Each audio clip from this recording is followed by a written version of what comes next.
दोस्तों नमस्कार, जोहार। चलिए जानते हैं झारखंड सूबा की ताज़ा खबरों को। लेकिन उससे पहले अगर आपने अभी तक इस चैनल को सब्सक्राइब नहीं किया तो सब्सक्राइब कर लें, जिससे कि आपको झारखंड सूबा की ताज़ा खबर रोजाना मिलती रहे। सबसे पहली खबर, बाबा बैद्यनाथ धाम में कांवर बने आकर्षण का केंद्र। 150 किलो वजनी कांवर में शिव पार्वती बजरंग बली जलाभिषेक करते आ रहे नजर। सावन के पावन महीने में देवघर के बाबा बैद्यनाथ मंदिर में कांवरियों का बहुत बड़ा भीड़ लग रहा। इस बीच कई कांवरिये ऐसे कांवर भी लेकर पहुंच रहे जो लोगों को बरबस अपनी ओर आकर्षित कर रहे। कोई 150 किलो वजन के कांवर के साथ पहुंच रहा तो कोई कांवर में बजरंग बली की बड़ी सी प्रतिमा को लेकर पहुंच रहा। ऐसे में कांवर के साथ श्रद्धालु सेल्फी लेते भी नजर आ रहे। अगली खबर, लातेहार में हाथियों का उत्पात, 5 गांव में 12 घर किया क्षतिग्रस्त, फसलें की बर्बाद। बता दें कि लातेहार जिले के हिरहंज थाना क्षेत्र में जंगली हाथियों का उत्पात जारी है। तासु, हुम्बू, नवादा, हुंदरा और बोगा दाग गांव में पिछले 4 दिनों में हाथियों ने 12 घरों को नुकसान पहुंचाया है। और देर शाम तासु गांव में एक हाथी ने 3 घरों को क्षतिग्रस्त किया। ग्रामीण बारिश और अंधेरे में भी हाथी को जंगल की ओर खदेड़ने में सफल रहे हैं। पंचायत समिति सदस्य और पूर्व मुखिया ने वन विभाग को घटना की सूचना भी दी है। अगली खबर, रांची में बिना अनुमति वाले होर्डिंग्स पर नगर निगम की कार्रवाई, 10 हटाए गए। नगर निगम की ओर से शहर में बिना अनुमति लगे होर्डिंग्स को हटाने का अभियान लगातार चलाया जा रहा। बिना एनओसी के लगाए गए होर्डिंग्स, विज्ञापन बोर्ड या फ्लैक्स पर निगम नियमों के तहत कार्रवाई की जा रही है। नगर निगम ने सभी एजेंसियों को निर्देश दिया है कि वो अपने सभी होर्डिंग्स पर एजेंसी का नाम और मोबाइल नंबर जरूर लिखें, नहीं तो कार्रवाई की जाएगी। अगली खबर, झारखंड में मंत्री इरफान अंसारी के बेटे ने किया अस्पताल का दौरा। बता दें कि झारखंड के स्वास्थ्य मंत्री इरफान अंसारी के बेटे क्रिस अंसारी का एक वीडियो वायरल हुआ और इसमें वो अलग अलग अस्पतालों में नजर आ रहे। रिम्स के अलावा धुरवा स्थित निजी हॉस्पिटल पारस में भी गए। उनको रिम्स में मरीजों से हालचाल पूछते देखा गया। इस दौरान उनके साथ कुछ युवक भी मौजूद थे। वायरल वीडियो में क्रिस के साथ मौजूद युवक कहते सुने जा रहे कि मंत्री के बड़े बेटे हैं और आप अपनी समस्याएं बता सकते हैं।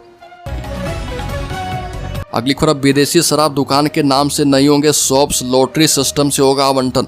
झारखंड सरकार की नई उत्पाद नीति न्यू एक्साइज पॉलिसी के तहत अब शराब की पूरे राज्य में 1453 निजी दुकानें खुलेगी। दुकानों का आवंटन लॉटरी सिस्टम से किया जाएगा। वहीं थोक शराब बिक्री का अधिकार झारखंड स्टेट बेवरेजेज कॉरपोरेशन के पास रहेगा। हालांकि नई नीति के तहत शराब की बिक्री आगामी 1 सितंबर से होगी। नई नीति में एक बड़ा बदलाव यह किया गया है कि अब विदेशी शराब दुकान के नाम से शराब के शॉप्स नहीं होंगे। अगली खबर, 5 महीने में सड़क हादसे में गई 136 लोगों की जान। झारखंड के गुमला जिले में पिछले 5 महीने के अंदर हुई मौत के आंकड़े भयावह जरूर लगेंगे, लेकिन हकीकत यही है, गुमला में आए दिन हादसे हो रहे जिससे लोगों की जानें जा रही है। केवल 5 महीने जनवरी से लेकर मई महीने तक की मौत के आंकड़े पर गौर करें तो 315 लोगों की मौत हो चुकी है। इसमें सबसे अधिक सड़क हादसे में 136 लोगों की जान गई है। अगली खबर, धनबाद के निरसा में अवैध उत्खनन के दौरान चाल गिरने से एक व्यक्ति की मौत। बता दें कि एसीएल मुकमा एरिया में कोयले के अवैध उत्खनन के दौरान चाल धंसने से एक व्यक्ति की मौत हो गई। बताया जा रहा है कि एसीएल मुकमा एरिया के निरसा राजा कोलियरी ओपीसी आउटसोर्सिंग के तहत एक निजी कंपनी के द्वारा कार्य किया जा रहा। इस आउटसोर्सिंग में ग्रामीणों के द्वारा अवैध उत्खनन किया जा रहा। अगली खबर, दिल्ली में सीएम से मिले देवघर के विधायक हेमंत सोरेन ने बताया गुरुजी के स्वास्थ्य का हाल। बता दें कि बाबा नगरी देवघर के विधायक दिसोम गुरु शिबू सोरेन का हाल चाल जानने के लिए दिल्ली गए हैं। झारखंड के मुख्यमंत्री हेमंत सोरेन से मुलाकात की।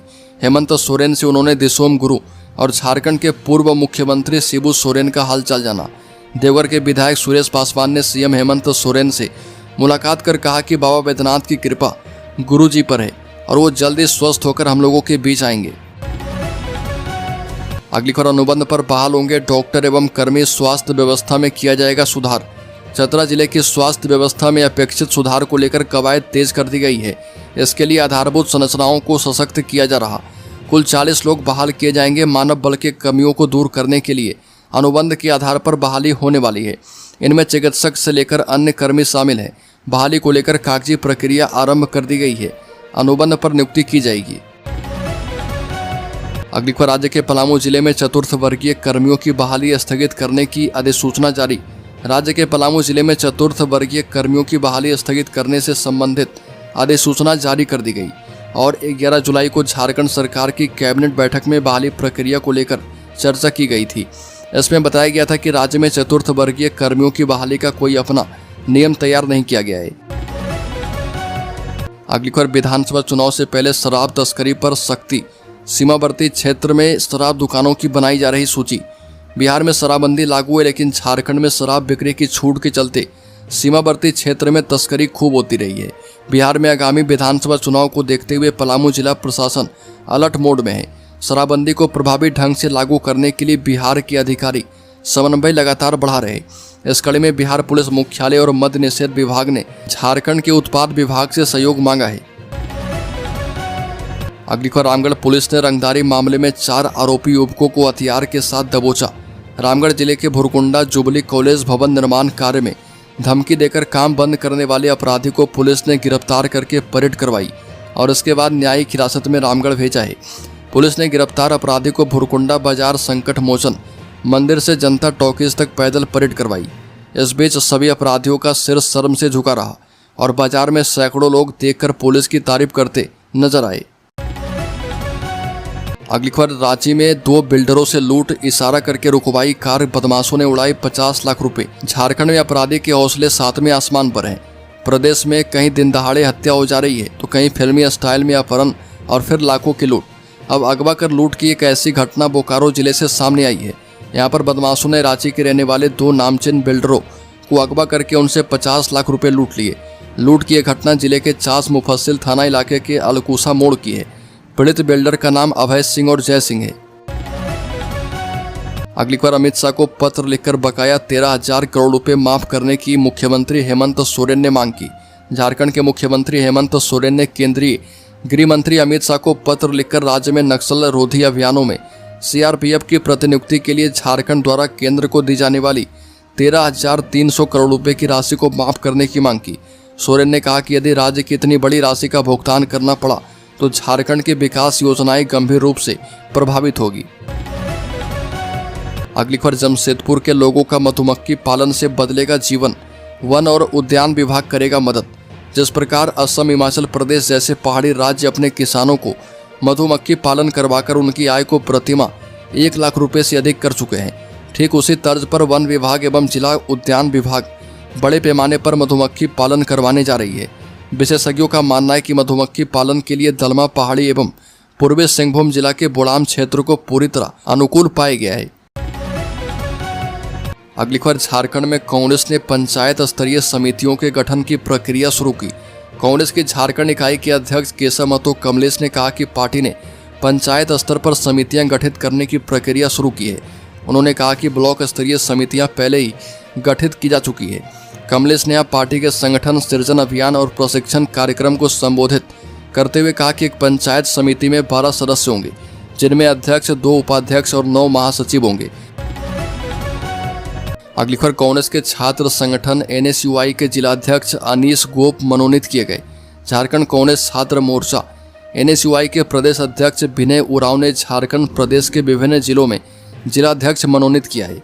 इस कड़ी में पश्चिमी सिंहभूम जिले का एनएसयूआई जिलाध्यक्ष अनीश गोप को बनाया गया। अनीश गोप के जिलाध्यक्ष बनने से कांग्रेस और छात्र वर्ग में उत्साह का माहौल है। विदित हो कि अनीश गोप पिछले कई वर्षों से लगातार एनएसयूआई संगठन को मजबूत करने में अपनी अहम भूमिका अदा कर रहा है। अगली खबर, झारखंड के दूध उत्पादक किसानों की बढ़ेगी कमाई। झारखंड के दूध उत्पादक किसानों की कमाई बढ़ाने के लिए ओसाम के साथ डोडला की साझेदारी से बड़ा बाजार मिल चुका है। झारखंड के डेयरी किसानों के लिए अच्छी खबर सामने आई है। दक्षिण भारत की बड़ी dairy company Dodla dairy limited ने रांची की ओसाम डेयरी का अधिग्रहण कर लिया। ये सौदा कुल 271 करोड़ रुपए का हुआ है। इस डील से झारखंड समेत पूर्वी भारत के हजारों किसानों को लाभ होने की उम्मीद है, क्योंकि अब उन्हें बड़ा बाजार और बेहतर अवसर मिल पाएंगे। अगली खबर, खर्च करने में झारखंड मुक्ति मोर्चा और कांग्रेस के सांसद आगे। 5 सांसदों ने एक भी पाई खर्च नहीं की। झारखंड के 14 में से 5 सांसदों ने लोकल एरिया डेवलपमेंट फंड से एक पाई भी अब तक खर्च नहीं किया है।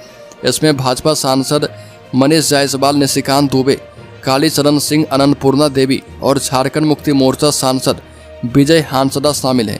वहीं लोकल एरिया डेवलपमेंट के तहत खर्च करने में खूंटी सांसद कालीचरण मुंडा टॉप पर हैं। उन्होंने क्षेत्र के विकास के लिए अब तक 4 करोड़ 98 लाख रुपए खर्च कर दिए हैं। अगली खबर, बाबूलाल मरांडी ने सरकार पर लगाया बड़ा आरोप। कहा कि झारखंड में नगर निकाय चुनाव करवाया जाए। झारखंड में नगर निकाय चुनाव नहीं करवाने के मामले पर उच्च न्यायालय ने कांग्रेस झारखंड मुक्ति मोर्चा गठबंधन से नाराज है। हाईकोर्ट ने कहा कि स्थानीय निकायों का चुनाव टालना संविधान पर सीधा हमला है। उच्च न्यायालय की बात पर सहमति जताते हुए भाजपा के प्रदेश अध्यक्ष बाबूलाल मरांडी ने भी सरकार को घेरा है। भाजपा नेता बाबूलाल मरांडी ने कहा कि नगर निकाय चुनाव नहीं करवाने के कारण माननीय उच्च न्यायालय ने कांग्रेस झारखंड मुक्ति मोर्चा गठबंधन को जोरदार तमाचा मारा है। अगली खबर, झारखंड के शेयर होल्डर्स इन्वेस्टर्स के लिए HDFC बैंक का पहली तिमाही में मुनाफा 12% बढ़ा। देश के सबसे बड़े प्राइवेट बैंक HDFC ने पहली तिमाही में कुल 99,000 करोड़ की कमाई की। इस कमाई में से बैंक ने 63,000 करोड़ रुपए कर्मचारियों की सैलरी, बिजली बिल, डिपॉजिट जैसे कामों में खर्च किए। इसके बाद बैंक के पास 18,000 करोड़ रुपए मुनाफा के रूप में बचा है। एक साल पहले की समान अवधि में बैंक को 16,175 करोड़ रुपए का मुनाफा हुआ था। सालाना आधार या 12% बढ़ा है।